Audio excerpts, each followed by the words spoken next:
Ako po si Gladys Pahimula. Asawa po ako ni Clyde Pahimula na member ng OBI. 11 years na po kaming nagsasama ng asawa ko. 5 years old pa na yung panganay namin. Nang mag-abroad yung asawa ko. Kulang yung sa sahod niya at gusto niyang makapagpatayo kami ng bahay. Nag-abroad siya sa Japan as a welder. 4 years mahigit nang nakauwi siya dahil nagka-pandemic.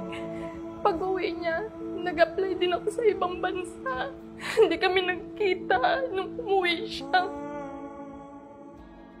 Nag-inquire po siya sa video post ko about sa business na ginagawa namin. And nagkausap kaming dalawa. Yun nga po, yung sumali po siya dito sa totoo lang. Hindi ako naniwala. May alinlangan po ako kasi pera po yung ginagamit sa pagsali niya dito. Tapos sabi niya po, huwag kang magagalit. Sabi niya, ipang-business natin to para sa inyo to. Pag uuwi ako, sabi niya, hindi na ako babalik dito. Sabi niya, magbi-business na lang ako dyan. Sobrang nakita ko at naramdaman ko na sobrang interested talaga siyang gawin yung negosyo.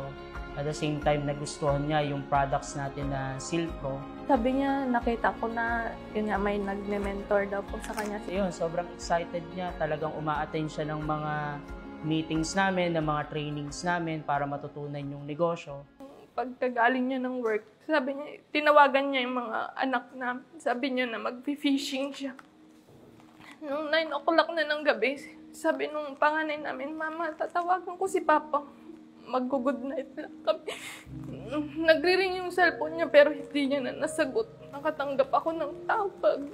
Huwag daw ako mabibigla. Patay na daw yung asawa ko dahil nalunod lang. Sabi ko, ang galing niya lumangoy.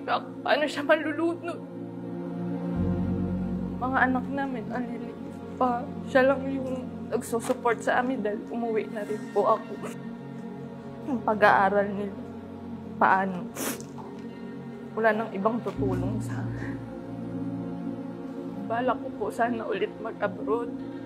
Nagpaalam ako sa mga anak. Sabi nung panganay ko, Mama, baka maulit, sabi niya po.